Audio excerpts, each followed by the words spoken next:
Bonjour tout le monde. Donc, je voudrais vous souhaiter la bienvenue à cette présentation sur le fédéralisme dans le cadre de l'axe de recherche sur le fédéralisme du Centre d'études en gouvernance de l'Université d'Ottawa. Mon nom est André Lecourt. Je suis aussi professeur à l'École d'études politiques ici à l'Université d'Ottawa. Et nous aurons aujourd'hui une présentation du professeur Fenna de l'Université Curtin en Australie. So today I'm happy to welcome you to this presentation by Fenna from Curtin University. This is a presentation that is held under the umbrella of the Center on Governance at the University of Ottawa, and more specifically, its Federalism Research Axis, which I lead.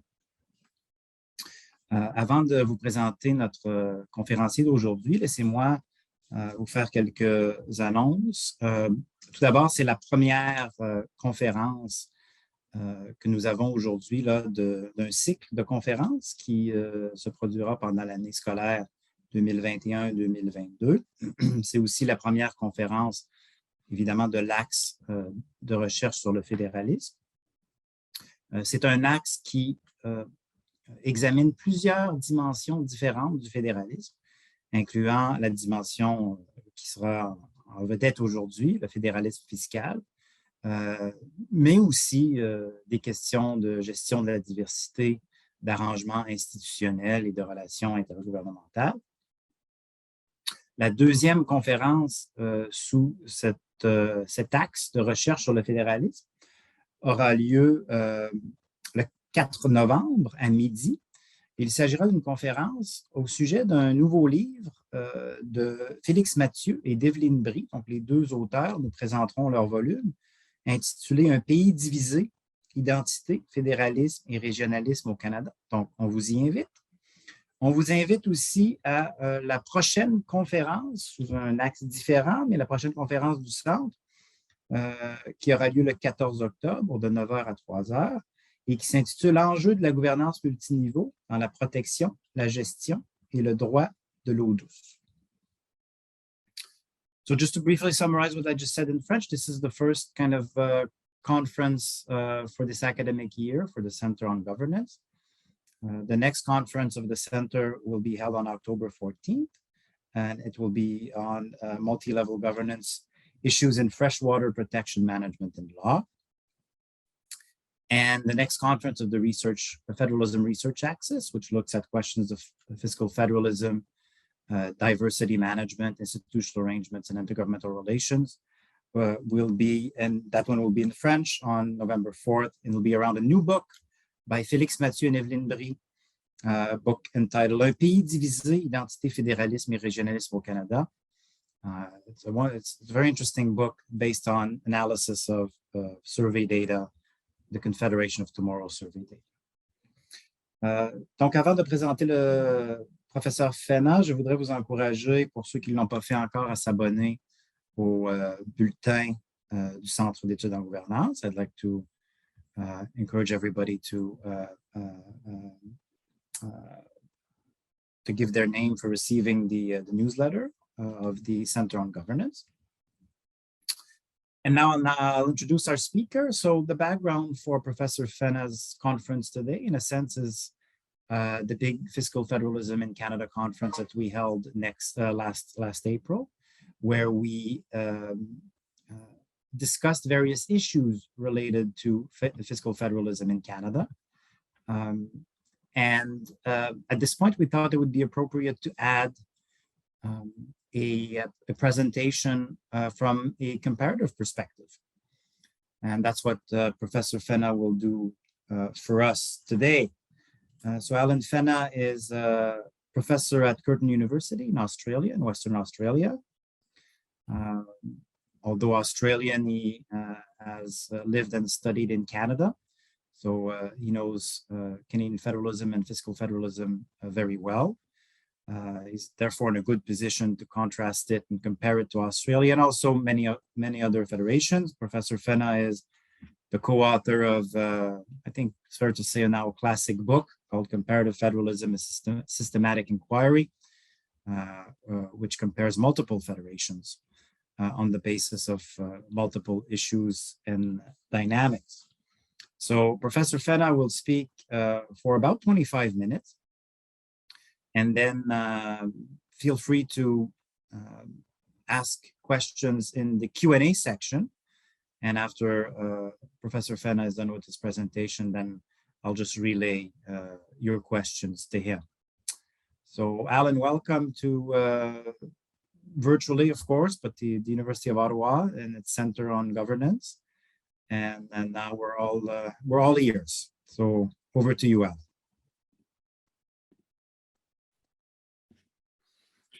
Thank you very much, Andre, and the rest of the team at the Centre. Good morning to all of the rest of you who have kindly got involved, or good afternoon or good evening, wherever you happen to be in the world. Here it's evening. So I've been tasked with putting Canadian fiscal federalism in a comparative perspective or comparative context, which I shall do by looking at it in the two main dimensions. First of all, the operation of fiscal federalism on the vertical plane, which I'll put under the heading of vertical fiscal imbalance. And secondly, the operation of fiscal relations on the horizontal plane, or horizontal fiscal equalization, or just equalization in short. Don't worry, I'm not going to try and cover all aspects of fiscal federalism in the time that I've got allotted. Given that focusing on those two, I'll pose two questions in respect of them in turn. The first one is, to what extent does Canadian federalism represent some sort of best practice, as was once alleged by Robin Baudouin? Now, this notion is probably, first of all, measured against an abstract set of principles from the literature, but it's also implicitly a suggestion that Canada, relative to other federations, is a shining example. And the second question I want to pose vis-a-vis these two aspects of fiscal federalism is, what explains the degree of conflict? If things are so good, in other words, why are they so bad? But before plunging into these questions, it might help to say a few things of a preliminary nature about why and how we are comparing here, and neither of these are straightforward. In his presidential address to the CPSA a few years ago, Alain Noël eloquently put the case that we don't need to compare, we don't need to bother comparing. And his point is well taken. So here I suggest we want to compare for two reasons. One is to put Canadian practices in a perspective that allows us to see what's distinctive and what gives us some sort of benchmarks and sense of possibilities. And the second is that potentially a comparison allows us, or provides some assistance in explaining certain aspects of the system. Now, neither of these are guaranteed to work by any stretch of the imagination, but they do give us a launching point. So first of all, next, given that it seems reasonable to try and compare, is it possible to do so? And again, this is not very straightforward either. The first challenge here is simply too few cases. So what I've done is assemble the usual suspects that provide some semblance of a most similar comparison: Canada, Australia, the United States, Switzerland, Germany. And the second challenge here is that even with such a limited range of ostensibly most similar cases, there's too much difference between them. And just to indicate some of those differences on the political level, in terms of political system, for instance, Germany's integrated federalism is so profoundly different from that in Canada, Australia, the United States, that it makes it very difficult to compare. And there's probably not much payoff in comparing Germany with Canada in many ways. Switzerland's direct democracy and its profound role in the Swiss political system make Switzerland quite distinctive and difficult to compare. And of course, both of those countries use their constitutions in a much more active way to regulate fiscal relationships than we find in the other three federations. On a societal level, there's of course a very obvious difference that stands out, and that is Canada's bicommunal nature. None of these other federations in this sample are multinational, binational, bicommunal.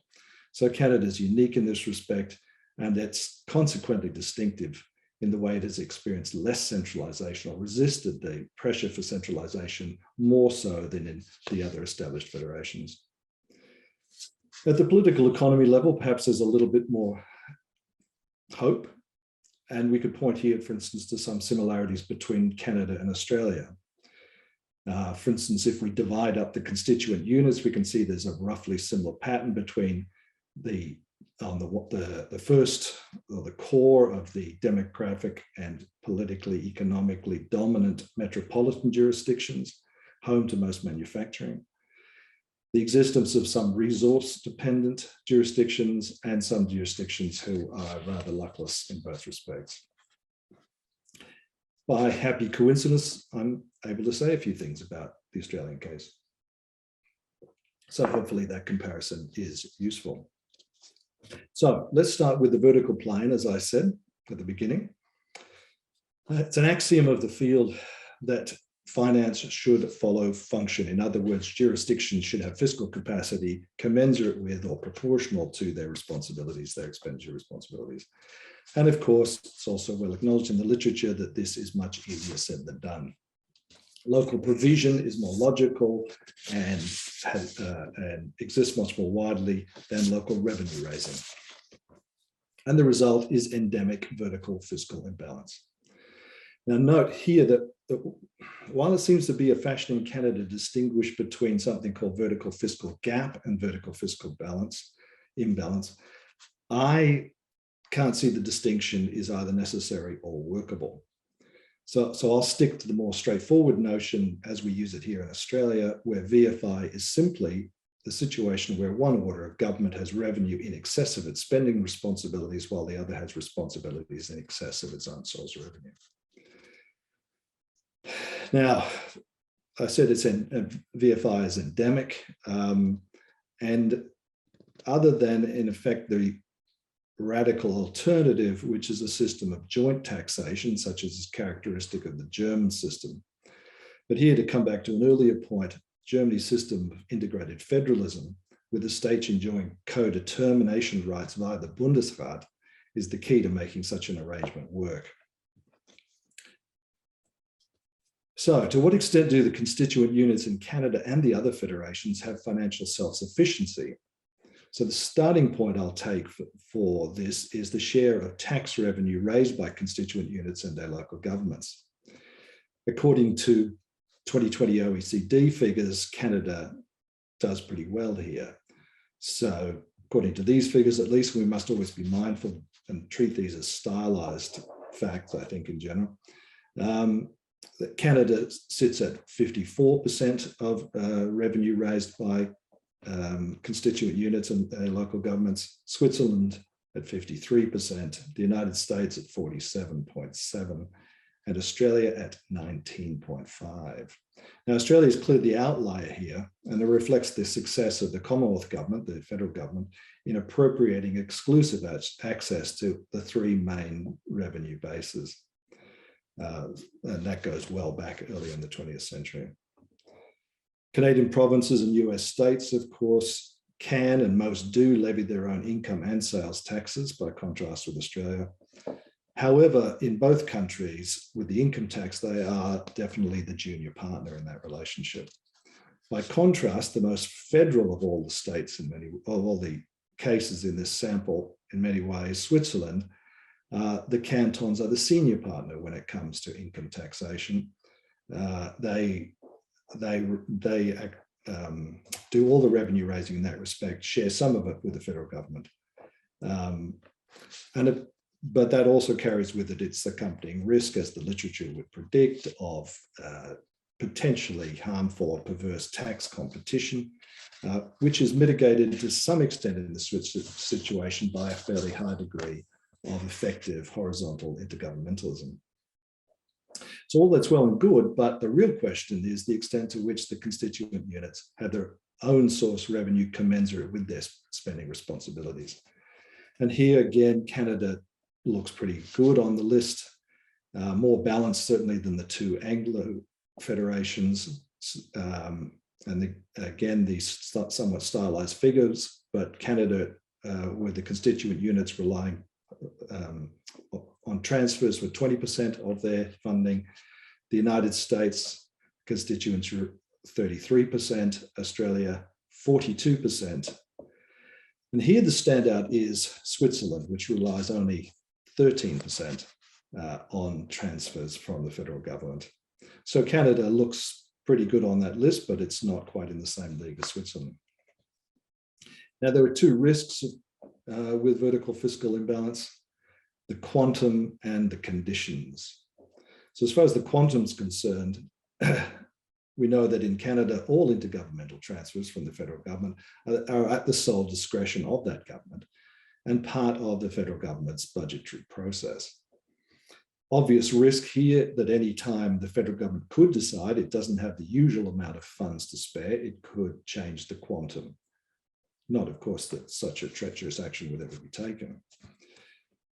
One best practice example, oddly enough, here comes from Australia, where half the Commonwealth's transfers to the states, and remember, that's a lot of money in Australia, the Australian case, come in the form of the entire net proceeds of the GST, the goods and services tax, with an entirely unconditional transfer, as per a formal intergovernmental agreement and a Commonwealth legislation.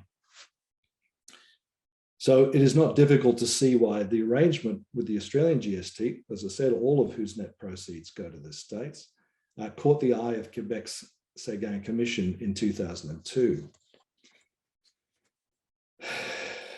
That Australian arrangement had just been introduced at the time that the Séguin Commission was writing, but remains in operation as originally formed, unchanged.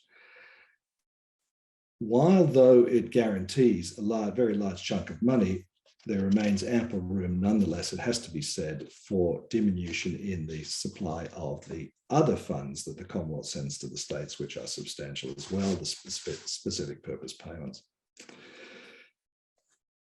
And even more so than the representing best practice than the Australian arrangement with the GST is the Swiss arrangement, where not only do the cantons enjoy primacy in income tax collection, but this is stipulated in the Constitution itself, as is their share of whatever falls to the federal government. So, enough about the quantum. What about the conditions, the spending power?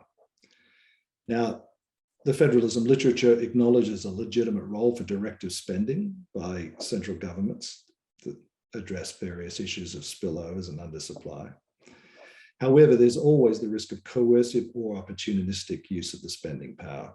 The temptation is hard to resist for central governments for various reasons, partly programmatic ambitions of the party in power at the time, partly electoral anxiety about getting the blame for raising taxes and not the credit for supplying services, and often even electorate or riding by riding electoral pragmatism that leads to those kind of overstepping of the lines.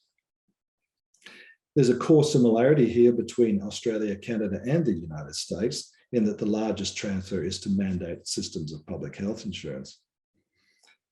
Beyond that, however, transfers are clearly much more benign, and the spending power is used much more modestly in Canada than either the US or Australia.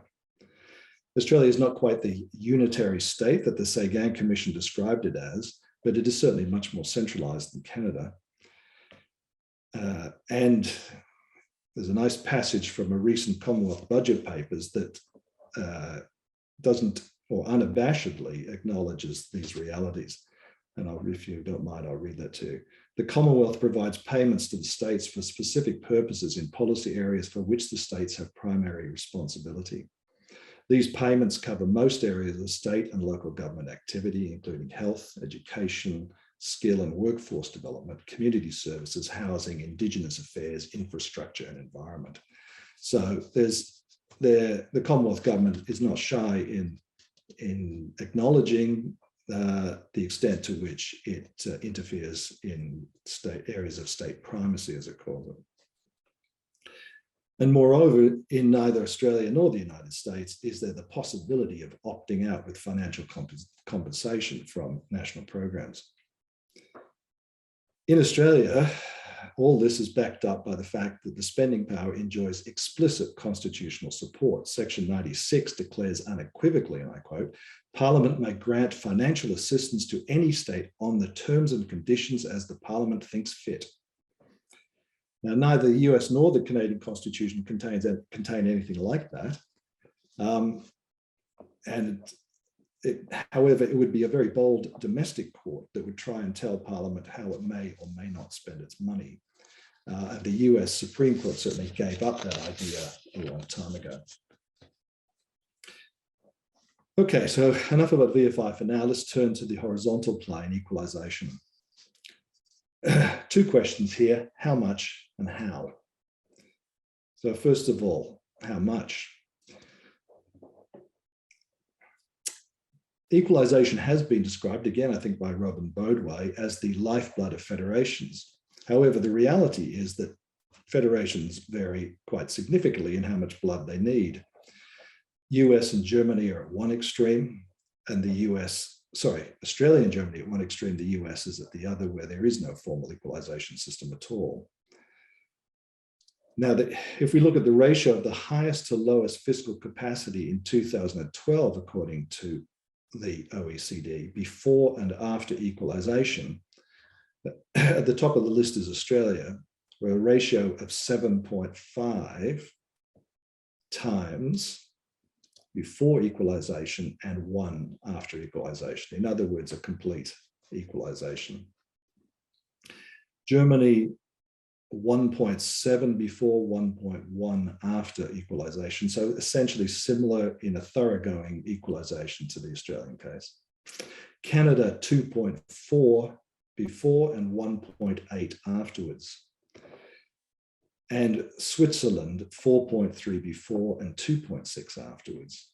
So there's a big difference between the partial equalizers, Canada and Switzerland, and the thoroughgoing equalizers, Australia and Germany. So if that's how much, how about how? And here it is generally broken down into a distinction between whether the transfer occurs directly or indirectly, sometimes referred to as horizontal or vertical, though they're both horizontal, which is a bit confusing. But is it directly horizontal from jurisdiction to jurisdiction, or is it via the central government, a payment down from the central government? Canada's system is entirely indirect or top-down from out of the federal government budget. Germany, by contrast, has long used or relied extensively on direct transfer from jurisdiction to jurisdiction, what the Germans call fraternal equalization, and have added an indirect element, so combine both styles. Switzerland similarly uses elements of both. The interesting case is Australia here, where the existing system could be described in either of those terms. It is indirect in that it's a transfer from the Commonwealth to the states, but it's direct in that it is a transfer within an existing predetermined pool of state funds, which then gets allocated according to an equalization formula. I think we can surmise that with equalization, first of all, direct transfer is conducive to full equalization, while indirect tends towards partial equalization. And secondly, that indirect should provoke less political conflict because it's less obviously robbing Peter to pay Paul. It's not as in your face, as it were.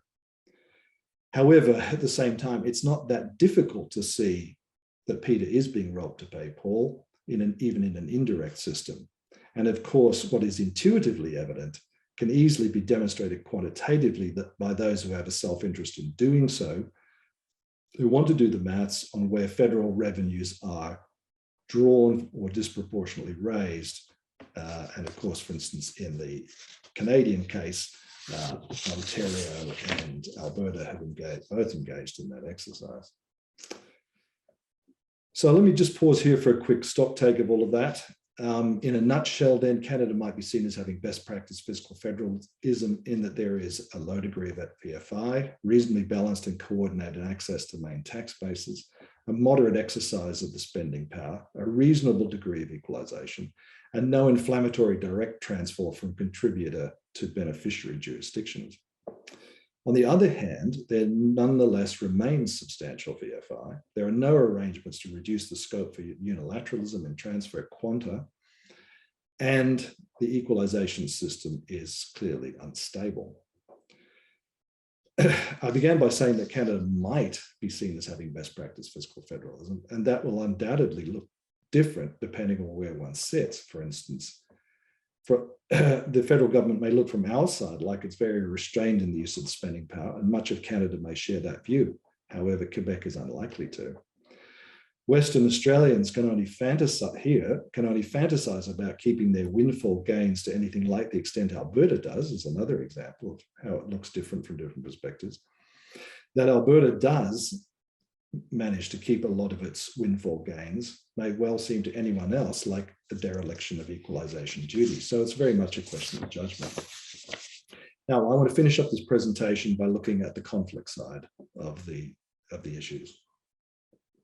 As I said before, if things are so good, why are they so bad? Why is there so much conflict? Now, while judging the amount of conflict is not entirely straightforward or far from it, according to Bailon and Lecour, two leading Canadian authorities on the subject, there is enough that it calls for explanation. I will suggest that while the explanations for conflict of a VFI and HFE are rather different, in both cases, the answer is in no small part Quebec.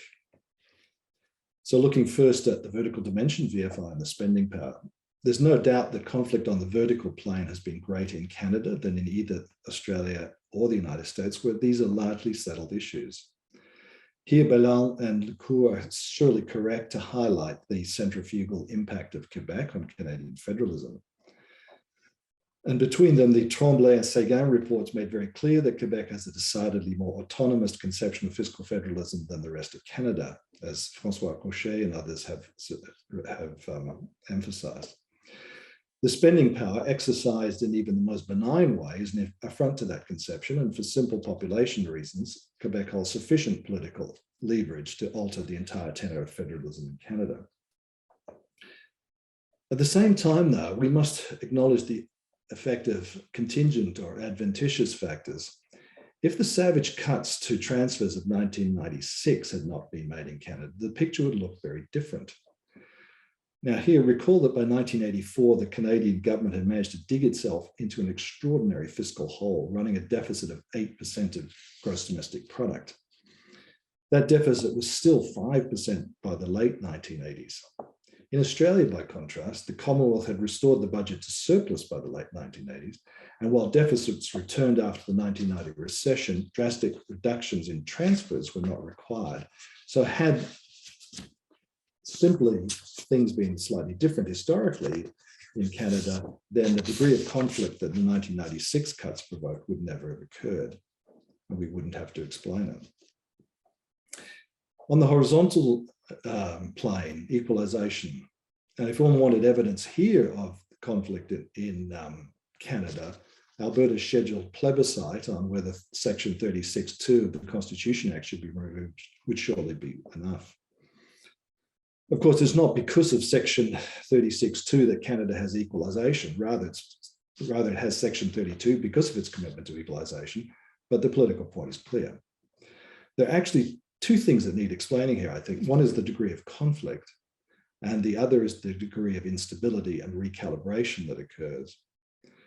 And I'll come back to the argument of Bailon and Lecour, there are several reasons for the heightened degree of conflict over equalization, but the one on which they place the most emphasis is Canada's failure to be sufficiently Australian. And I'll quote them here. The first and most important cause is the governance structure, the Australian model of governance for equalization, characterized by the existence since 1933 of an arm's-length federal commission that makes recommendations on relativities. Yes, indeed. Since 1933, Australia has had the Commonwealth Grants Commission, a federal government agency, calculating how much each jurisdiction should receive. And yes, there's been much less conflict over equalisation than in Canada for much of this period. Whether there is any relationship, though, between these two facts is difficult to determine. It would certainly be nice if there was a convenient little fix like that, where Canada could import something along the lines of the Commonwealth Grants Commission, and then perhaps some kudos to us inventive Australians. However, in particular, one must be mindful of the fundamental underlying differences between the two countries here. For almost the entire history of the Australian equalisation system, the two demographically and economically dominant jurisdictions have been the funders. Neither New South Wales nor Victoria, with between them 60% of the Australian population, has ever been a recipient of equalisation. This meant manageably low per capita costs for the contributor states. Contrast Canada here, where Quebec, counterpart to the Australian state of Victoria, has been a recipient for the entire history of the equalisation system. At the outset, it consumed fully 1/3 of the pool, and that has risen to the point where it consumes more than all other provinces combined. Germany's largest state, North Rhine-Westphalia, is also a beneficiary, but only absorbs 10% of the total equalisation transfers in that country. So the moral of the story there would seem to be that the underlying realities are that create a situation that is far more complicated in Canada than in Australia. Now, what happened in Australia is that everything changed 15 years ago. In virtually overnight, Western Australia's iron ore royalties went from $300 million a year to $6 billion a year. And that threw the entire equalisation into the system in Australia into exactly the same sort of difficulty. Well, not exactly, but very similar difficulties to Canada. And increased or introduced a level of conflict that had not existed before. And so in effect, we are not needing to explain a contrast between one system with great conflict and another without. What it is a period of relative accord in Australia until Australia developed a situation very similar to Canada's with Alberta. So that led to Western Australia's share of the GST pool plunging from 100% of an equal per capita share to 30% of its per capita share, and its protests rising accordingly. 2 inquiries later, and a great deal of political conflict and campaigning, and the Commonwealth government conceded and changed the rules to put a floor under the relativities such that Western Australia wouldn't be punished to that extent. Of course, it was a rather perverse move because just a few weeks ago, the government of Western Australia announced the largest budget surplus in its history and the second largest of any state in Australian history, just as, of course, the eastern states are struggling with the fiscal consequences of COVID-19, which illustrated how completely unnecessary such a move was, but the political pressure was sufficient that it forced the Commonwealth government to do that. So in the end, it was the case that it is these structural features, I would say, that really explain the main differences between the Canada and Australia in terms of level of conflict over HFE, and that they are not particularly amenable to any easy solution. So, as a takeaway message from all of this, there's a few. One of them is that Canada is certainly the obvious one. Canada is certainly closer to best practice fiscal federalism than the United States or Australia. The second is the importance of asymmetry when there are divergent interpretations or cultures around the extent to which VFI is legitimate and the use of the spending power is legitimate. A third is that in some ways Switzerland offers a superior model of best practice fiscal federalism in certain aspects I've touched on. And fourthly, or finally, is that Canada is in a much trickier situation as far as fiscal equalization than virtually any other federation, and that there is no easy solution to those. And in the end, I'd say that, as I said early on, that Quebec is clearly a big part of the explanation. It's a very big part of the explanation why Canada has best practice to the extent it does. But it's also a big part of the explanation as to why there's so much problem with fiscal equalization. As I said, Australia would look very different if Victoria had been a recipient or beneficiary for the entire period of equalization in Australia. But of course, it's only part of the answer to that complex situation in Canada. We might also add the fact that Alberta has the misfortune of producing a resource, much of which for a long time was consumed locally, and hence its profits were off the backs of Canadians, whereas all of Western Australia's resources are directly exported overseas. So I will wrap it up there. Clearly, there's, in many of these things I've passed over them very quickly, there's much more we could dig into if we want to.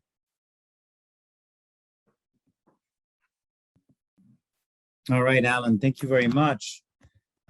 We'll now go ahead with our question and answer period. So if you have a question for Alan, please use the Q&A section of Zoom rather than the chat section, which you won't be able to use. You can read some of our general announcements in it, but for the Q&A, we'll use a specific question and answer function.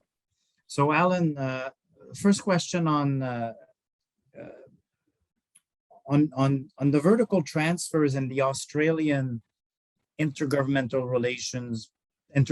agreement that frames it, which, as you said, is a contrast to Canada, where the federal government really has, retained more discretion over these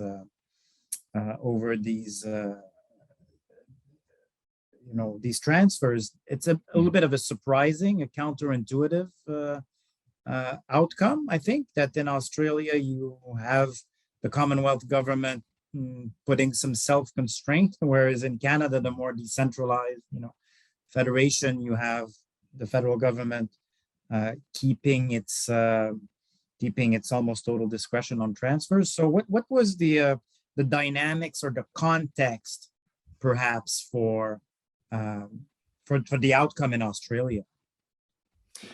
As you say, it is counterintuitive, and it's not what you would expect from the Australian case, which is why particularly one of the reasons why I mentioned it. And there are two reasons, I think, why it did happen and could happen. The first is it's one of those accidents of political moments. The federal government wanted to introduce a goods and services tax, which we didn't have in Australia. And if you recall the cost of introducing that, what that was into the federal government in Canada earlier on, it's a risky political gamble.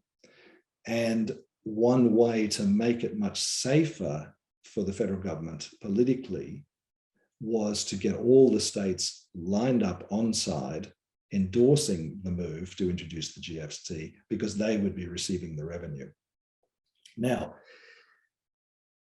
in some ways, it was a fiscal illusion because they were already receiving that money, but it was, like the Canadian arrangement, just a annual budgetary allocation from the Commonwealth government. They were called FAGs, financial assistance grants. And so the net cost to the federal government wasn't any greater. It didn't lose any particular revenue source, but it looked like it was a major gain for the states. The states endorsed it. It made it much easier to introduce the GST. Even then, it was, of course, electorally costly to do so, but they got away with it. And so that was, the agreement was signed in 1999. The GST was introduced in 2000.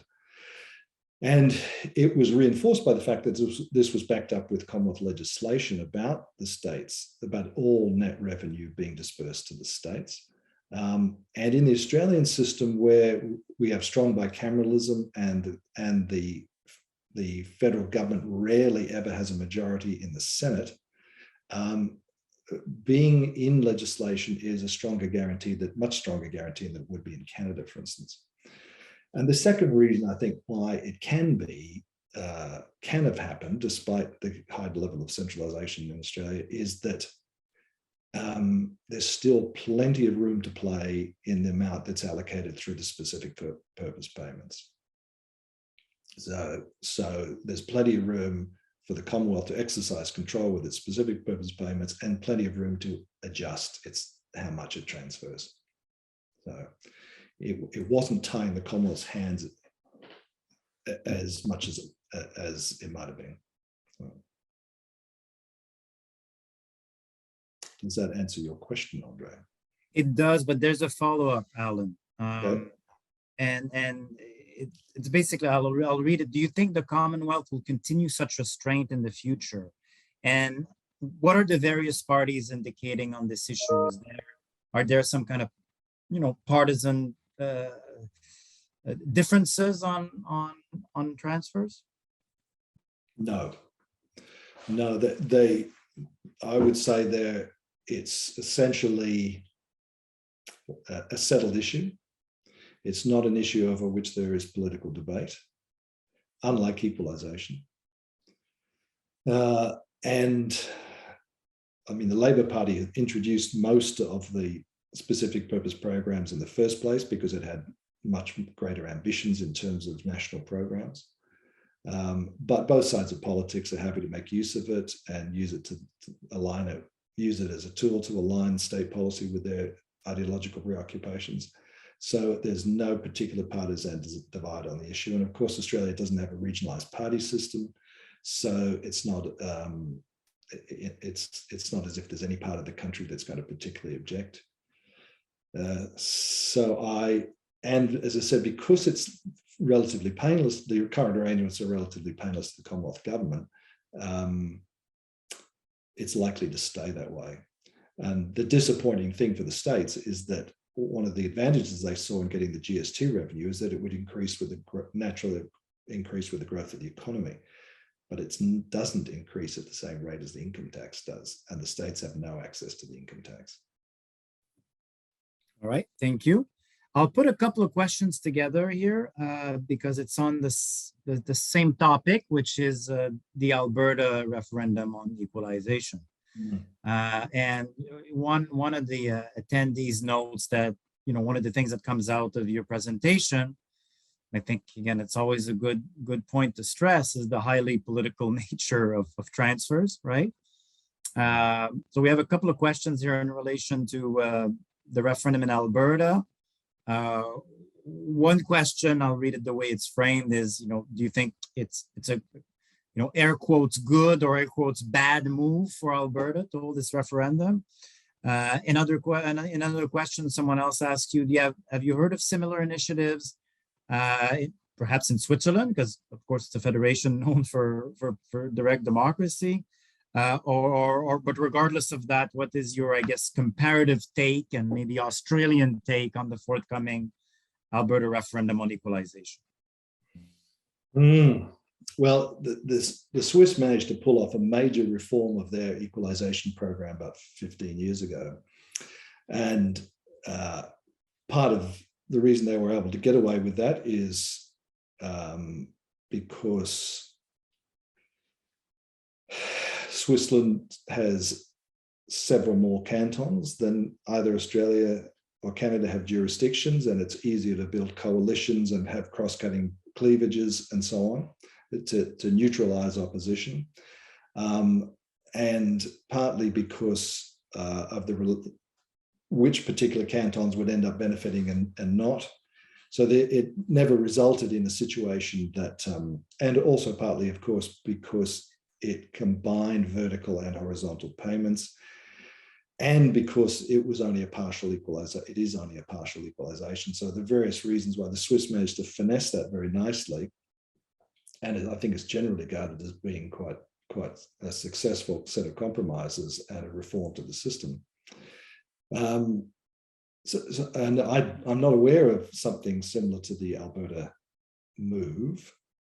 And of course, as you would know, Andre, it does evoke thoughts of 1933 in Western Australia, when there was a referendum held to secede from the Federation, which was much more enthusiastically supported by Western Australians than anything equivalent in Quebec was supported by Quebecers. So, I mean, that's the only analogy I can think of in the Australian case, and that gave rise to the Commonwealth Grants Commission. But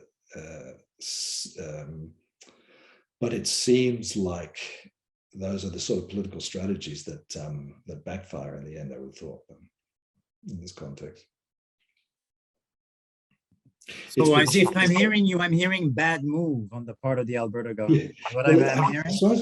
From an Australian perspective, it just seems quite astonishing because as I said in my presentation, Western Australians would dream of being able to keep the percentage of their windfall royalties, windfall earnings from royalties that Alberta gets to keep on a regular basis.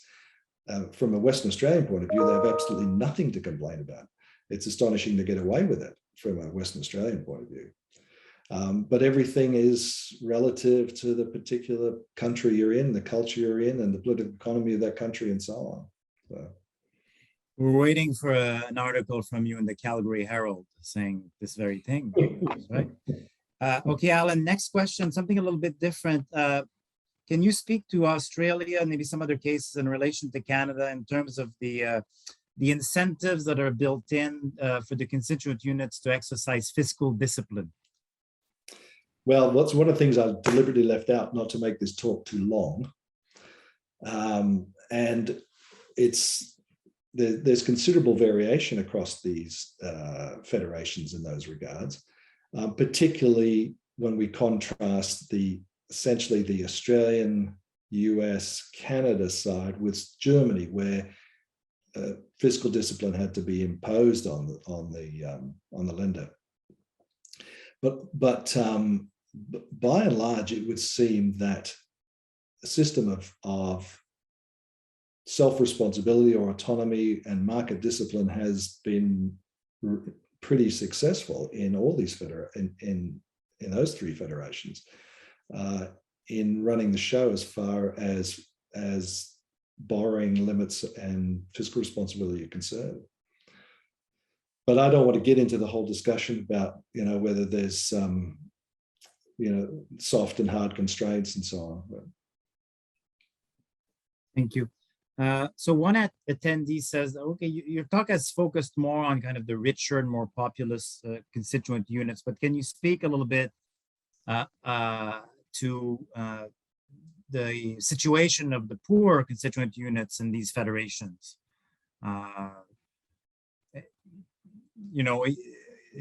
Including in the American context, of course, where there's no horizontal fiscal equalization, which presumably would exacerbate the consequences of economic territorial disparities and aggravating inequalities and poor public services. And so basically the question is, can you speak to the situation of the poor and less populous constituent units in these federations? Well, to some extent, I think I have implicitly in that two things. One is that those are the jurisdictions that tend to benefit and be happy to accept vertical assistance in terms of the use of the spending power and don't quibble with vertical fiscal imbalance. It works to their advantage. And secondly, they are obviously the jurisdictions that in Canada and Australia and the European federations are well looked after by equalization, though much by not quite so well looked after in Canada as they are in Australia or Germany, obviously. So it does create a very different perspective on both questions, the question of VFI, which becomes more or less a matter of indifference for those jurisdictions, and the question of equalization, where they have a very strong vested interest. But I'm not sure, is there a specific question in there? No, I think it was broadly framed, so I think that's good. Thank you. Okay. I have a question on Switzerland. The question, I'll read this one. So Switzerland has German, it's German-speaking, French-speaking, Italian-speaking regions. Do you think that Canada's bilingualism has a distinct or different impact on fiscal federalism than that kind of Switzerland's multilingualism? Completely different, yes. And I said at the outset, I think Canada is the only genuinely bicommunal federation in that group. Switzerland may have two main languages, but it doesn't have that sense of bicommunalism, particularly because there's significant cross-cutting other cleavages that break up any potential lines of conflict as well. So, and I think that comes through in a number of recent studies, in particular, that Canada's genuinely distinctive in that respect, and it has a genuinely distinctive effect on fiscal federalism. Thank you. And also, one of the things that you've said before, and this is more in relation to Switzerland, is the fact that there is in relation to Australia, is that there's Quebec, but there's also, I think your argument is more territorial diversity in Canada and Australia, right? I mean, you have this quotation that I like, that I've cited a couple of times. Australia does not have the good fortune of having a Quebec, but it also does not have some of the other regional diversity that help keep the Canadian Federation much more decentralized. I think that holds for the fiscal field as well, right? It does, and I was thinking about that because I'm rather fond of that line myself as well. But it did strike me that there's also the fact that maybe even in the context of other diversities in Canada, particularly a more diverse political economy than Australia, and I can elaborate on that if you want me to, that even there, for instance, it's well known that Alberta has managed to use the leverage provided by Quebec to get benefits for itself. And so to some extent, not only is Quebec a major factor on its own, but its presence has reinforced other centrifugal tendencies. So it's pretty fundamental to the whole equation, I think. In this context here, I have another question asking you, do you think it might be, fruitful to, in your comparison, to look at states that are not formally federations, but that maybe, certainly with respect to Canada, maybe are closer to Canada, because they're plurinational, multinational. So Spain and the United Kingdom. So from a fiscal perspective, maybe is there a better basis for comparison with Canada, even though these aren't formally federations? Well, I wouldn't put Spain and the United Kingdom in the same sentence there. I would certainly think that there's value in looking at Spain, in part because not only is it like Canada in having genuine multinational characteristics, multi-nation characteristics, but it is in many ways, for all intents and purposes, indeed a federation as well. So that's, I think there's no question that's, and had I done my homework properly, I should have included it in my analysis. So our next question is on municipal governments. Has the Commonwealth government in Australia become more involved in financing local governments over the last few years, in particular with respect to infrastructure? If so, does that create tension with state governments? Do local governments demand more direct central government funding? The situation of local governments is very different in Australia from most other countries. the main cities in each state are often essentially synonymous with that state, certainly in Western Australia, where most people live in the main city. And it's the same goes for Sydney or Melbourne. So it's very hard to speak of local government issues as being somehow separate from state government issues. And all the major infrastructure decisions and policymaking are state decisions, not local government decisions. So Commonwealth increased funding for infrastructure is a relationship between the Commonwealth and the respective state governments, not with local governments. So the same kind of tension doesn't really arise. There have been, since the early 1970s, backdoor funding of local governments in Australia by the Commonwealth, which has caused some issues for and undermined to some extent Australian federalism. But that's quite separate from the increase recently in investment in major infrastructure projects. And that's very much, as I say, between the Commonwealth government and the respective state governments. So for instance, Melbourne, a few years ago, there was a plan for a major arterial freeway. And the Labor government vetoed that in favour of public transport and had to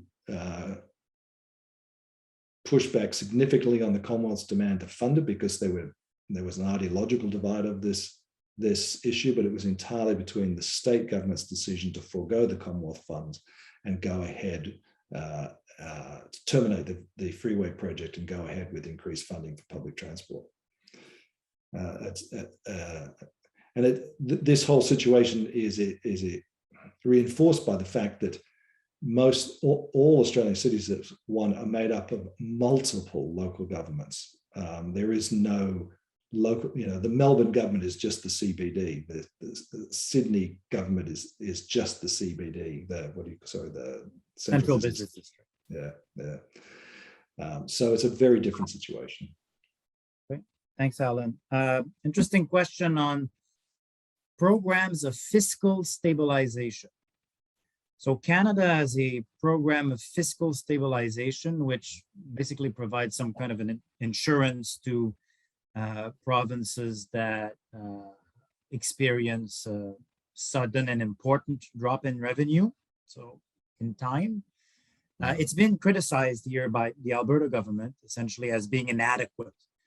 Can you speak to that? Maybe does something comparable exist in Australia and other federations? Any thoughts on that? Well, I'm glad you asked that question, even though I don't really have an answer, because I don't think there is something quite comparable. There's certainly nothing comparable here.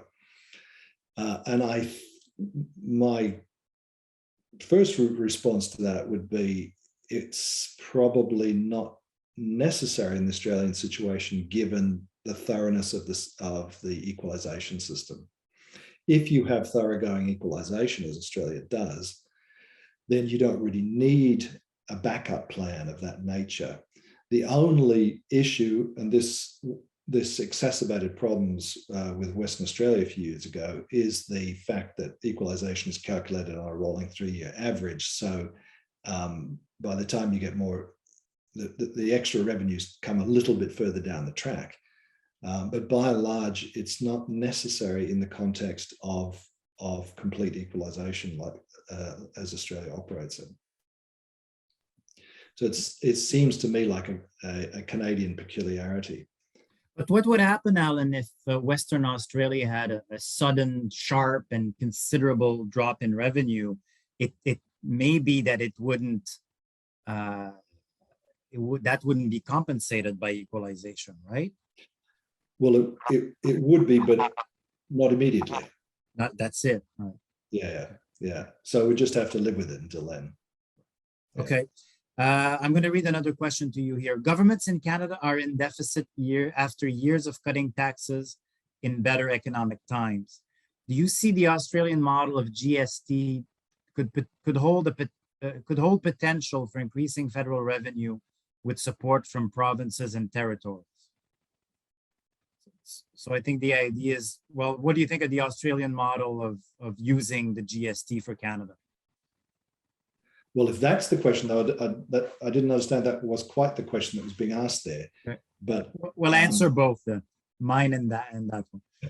I must say, I do think the Australian model makes a lot of sense, and I think it's, as I said, it wasn't surprising that the Sagan Commission was attracted by that notion, to have a broad national VAT that is channeled direct, that is distributed among the jurisdictions. So you get the efficiency of a national system, you get the redistributive elements, and you get VFI addressed to a considerable extent. So there's certainly a lot to be said for it, I think. Thank you. I'm reading another question here. Given that Australia has exercised a robust public sector reform since the beginning of the 2000s, how does that impacted fiscal federalism, public sector reform in Australia? Or has it?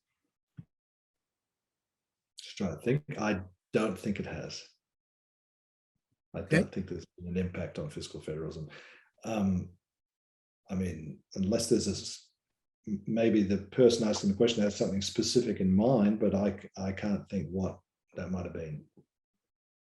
Insofar as there's been public sector reform, which has been going on since the 80s, it's been at both levels of government and, or sorry, both orders of government, as you like to say in Canada, and hasn't really affected their relationship to each other, I don't think. Okay, thank you.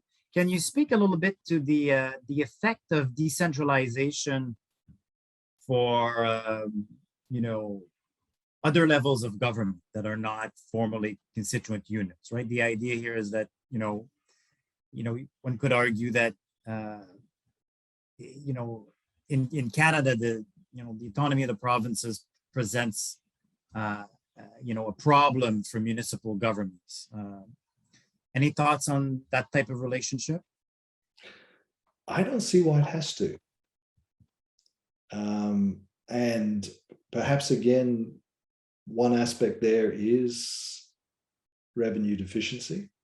The level of government with the most surplus money is the one who can play the most, the role as benefactor to local government. But I think it's a tricky question, and I don't really have an answer to that, I'm afraid. As I said, the Australian experience is context is so different. And I think the Canadian one's is more difficult. And I don't feel I have the expertise to comment on that. Okay, thank you.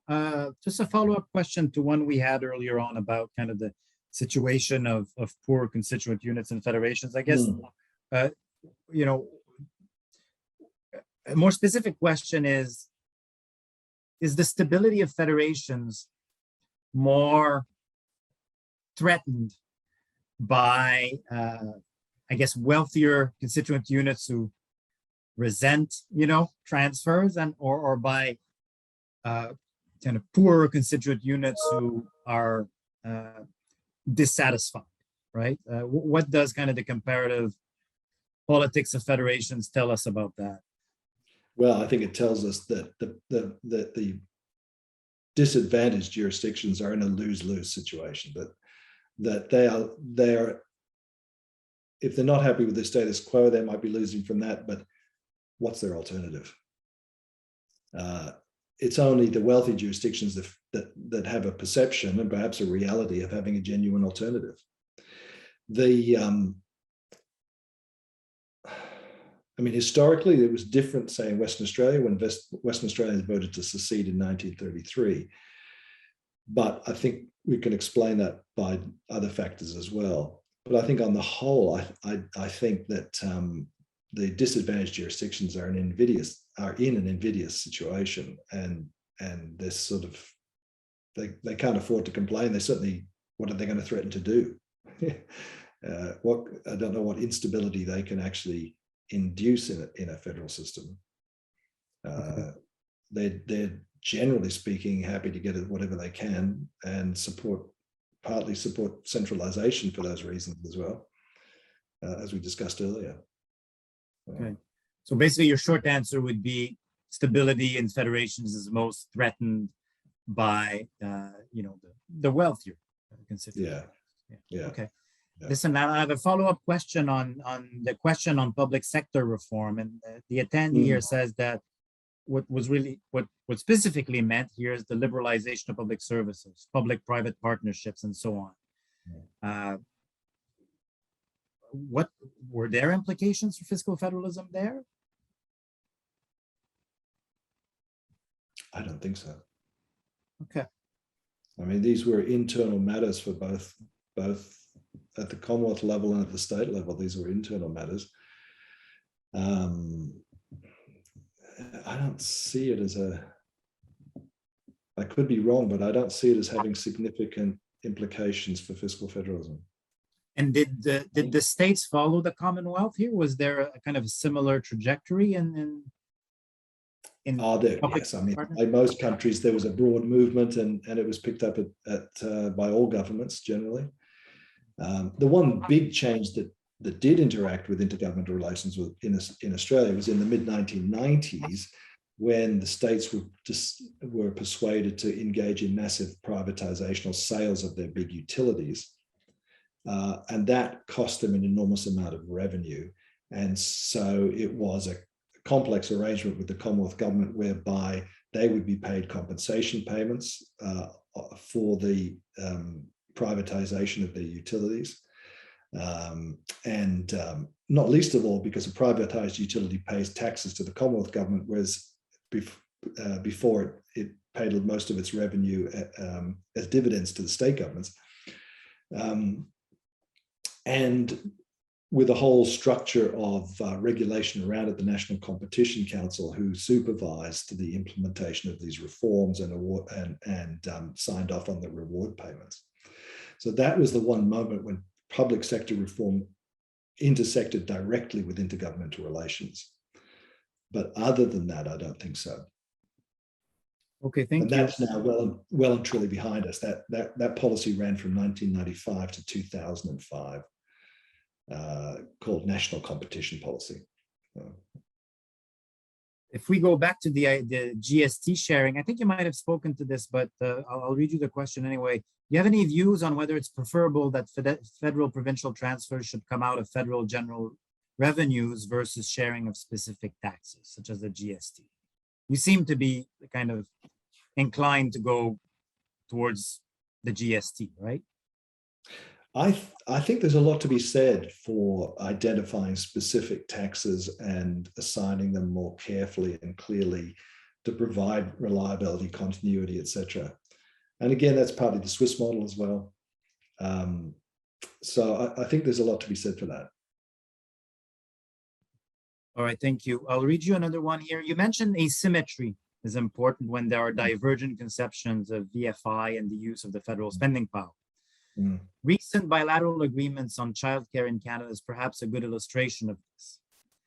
Is Canada an outlier in its use of bilateral agreements, which inherently carry some form of asymmetry? By contrast, are special purpose payments in Australia largely symmetrical per capita, or are they often asymmetrical and concluded bilaterally? There's certainly no shortage of bilateral agreements, but they're not agreements that introduce a great deal of asymmetry, and they don't necessarily exist. They haven't arisen to address the needs of a highly asymmetrical federation. So I can't think of many. I mean, there's certainly some instances where, for instance, Western Australia has refused to participate in some sort of program for a while anyway. But generally, they're precisely because Australia is very different from Canada in this respect, you don't see that kind of asymmetry existing. So, for instance, perhaps the closest to a Canadian example would be a few years ago, a major public policy initiative was launched at the federal level in Australia called the National Disability Insurance System, NDIS. This meant the replacement of state-based disability services programs by an overarching national one run by the Commonwealth government. And this meant reconciling whatever each state had to the new system. Western Australia stood apart for a while, but in the end, we have one national program now. It's not, there's no Quebec.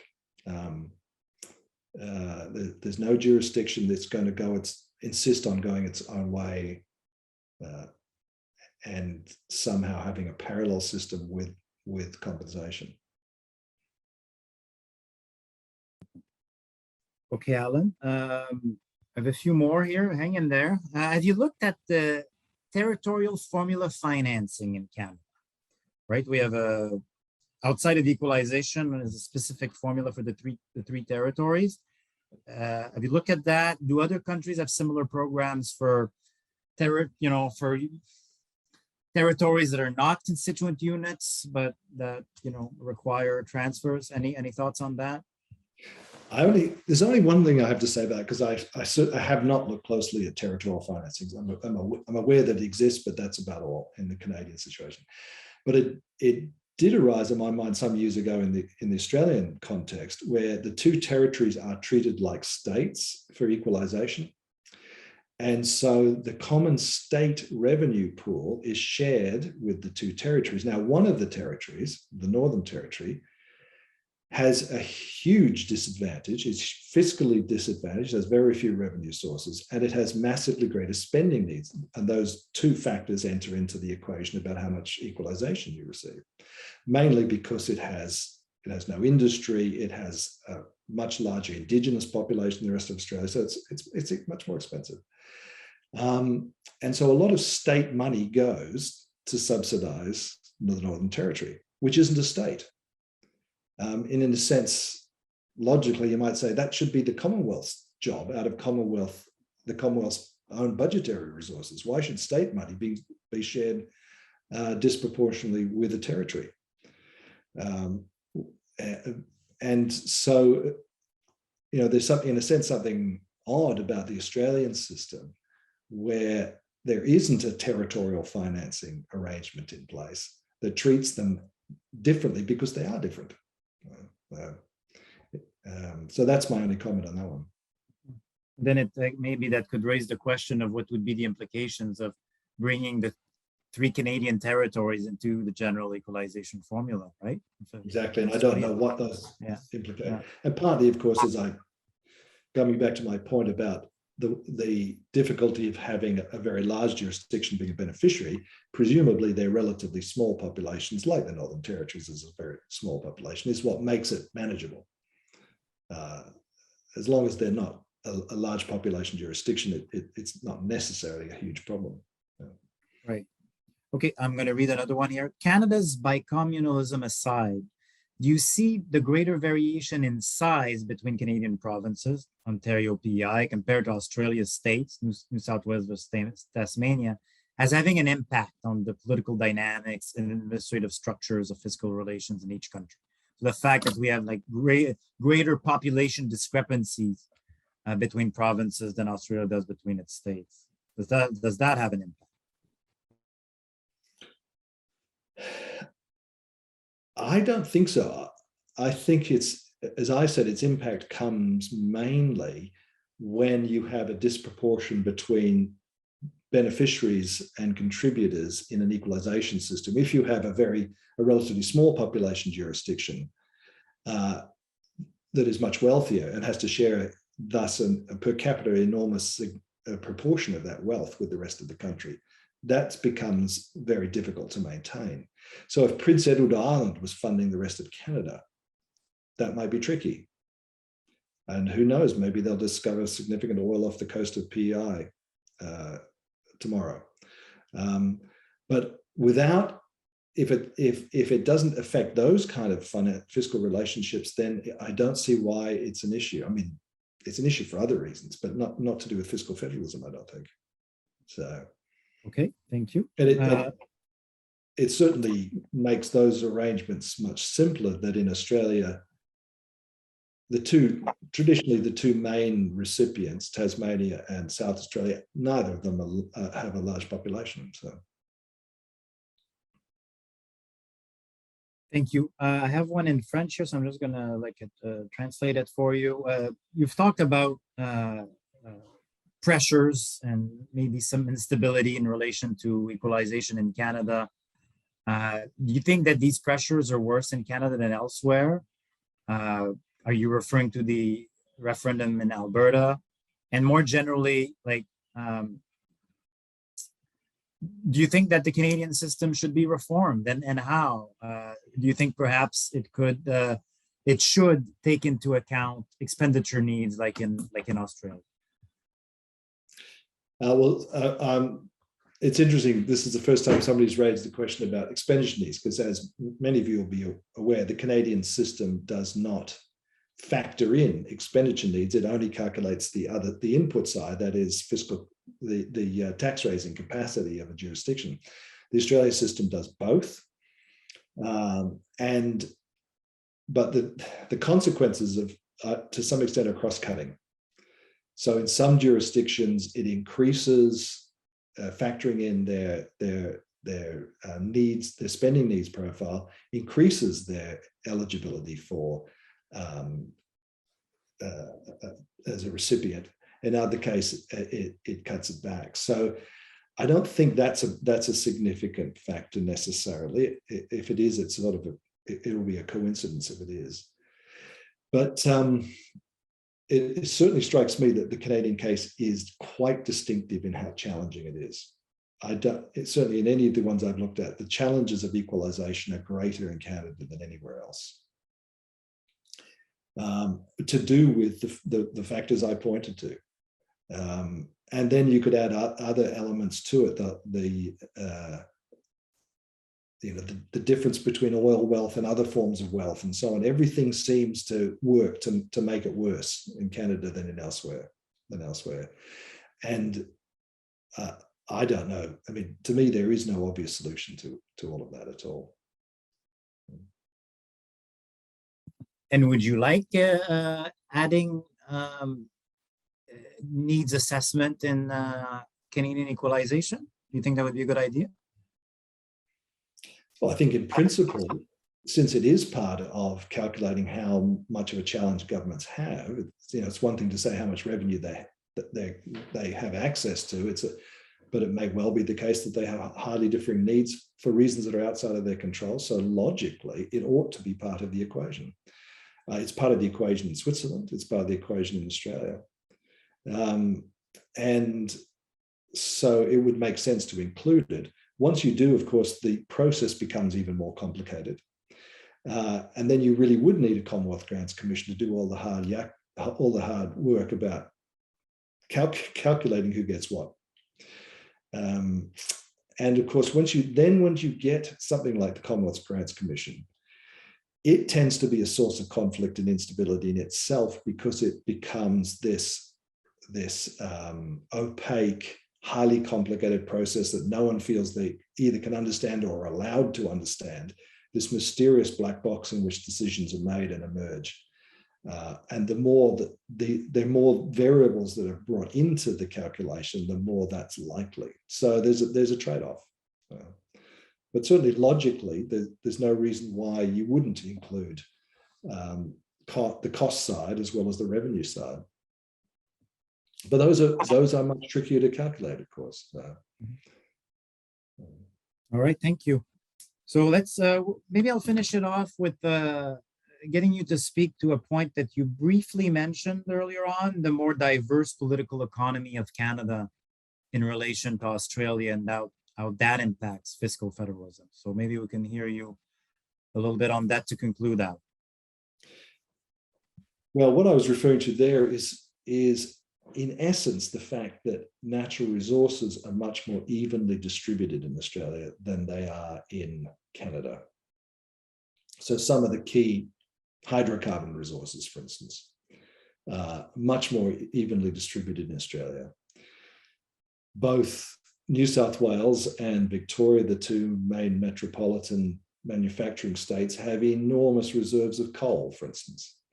For a long time, all of Australia's domestic oil came from offshore Victoria again. So the resources were not just in states that relied entirely on resources or largely on resources, but distributed much more evenly around the country. And then, as I said about Australia's major resource products, they're largely exported, not consumed domestically. There was no risk of anything like the National Energy Program in the 1980s occurring in Australia, because one part of the country was not selling these sort of resources to another part of the country. So things are rather easier in terms of that sort of political economy in Australia. Not to say that all states are hugely well supplied with natural resources. South Australia isn't particularly, which is why it's the world leader now in renewable electricity generation of wind and solar. But and we don't have a jurisdiction that is massively endowed with hydroelectricity resources like Quebec is.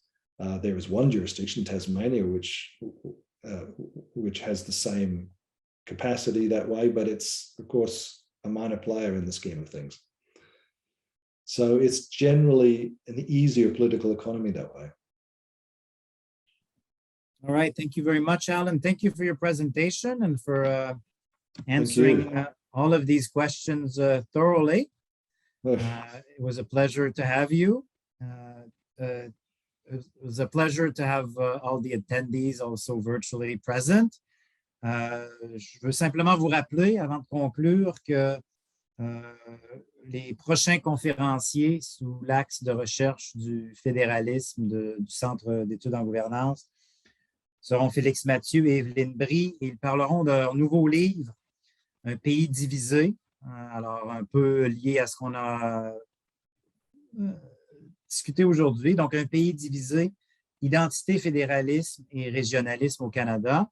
Donc, les auteurs nous arrivent avec une analyse là, de données de sondage de la Confédération de demain, Confederation of Tomorrow.